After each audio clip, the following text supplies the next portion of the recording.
د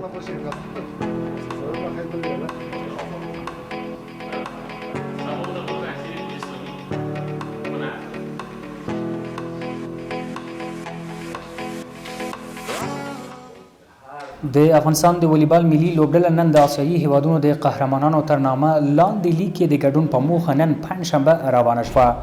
د لوبې د روانې میاشتې په 14 نیټه پیلېږي چې تر 22 نیټې پورې به دوام وکړي. په دې لوبو کې به د 14 هیوادونو په ګډون افغانستان هم شتون ولري.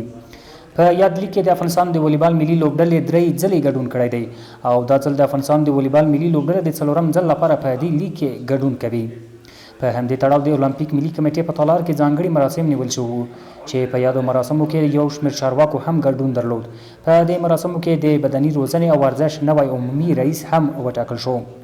د بدني روزنې او ورزش نوي عمومي رئیس مولوي عبدالودود حقانی وویل چې په هره برخه کې به له دوی سره همکاري کوو ترڅو په راتلونکو کې ښې لاسته راوړنې ولري. یو په لسه به انشاءالله نوره هم همکاري در سره کوم ځکه تاسو د ملت قدرونه ځوانان یاست.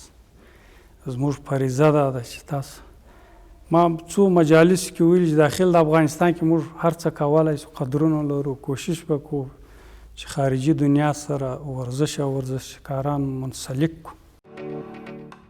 بل لور ته د اولمپیک ملي کمیټې او ورزش د نشراتو عمومي رئیس اتل مشماړی وایي چې د افغانستان د والیبال ملي لوبډله به د 4 لوبډلو ترمنځ لوبې وکړي چې افغانستان به له ایران، عراق او یو شمېر نورو هیوادونو سره لوبې ولري. دغه سیالي چې دی بهران هیواد کې ترسره کیږي د آسیایي ملکونو د 14 کلبونو ترمنځ دي، البته خصوصي کلبونو ترمنځ چې د افغانستان د کامیر خصوصي کلب هم له ښه مرغه چې نن دغو سیالیو ته روان سو. په دغه کلب په تشکیل کې د ملي لوبډلې لوبغاړي د والیبال د ټیم ګډون لري. مسابقاتی که فعلا در بحرین در تاریخ 14 می برگزار میشه بین 16 کشور است که خوشبختانه تیم کامیر ولایت بلخ به نمایندگی از افغانستان در این مسابقات اشتراک میکنه که تشکری میکنم از جناب کامگار صاحب که تانسی زمینه را مساعد کنه. خوشبختانه کلب والیبال کامیر از نمایندگی افغانستان یک کلب پیشتاز در مسابقات اشتراک میکنه با جمعی از 20 نفر کاروان. د افغانستان د والیبال ملي لوبډلې ځینو لوبغاړو له مالان میډیا سره په خبرو کې زیاته کړه چې دا لوبې به د ګروپ په شکل ترسره کیږي چې د افغانستان د والیبال ملي لوبډله به په بي ګروپ کې له 4 هیوادونو سره لوبې ولري.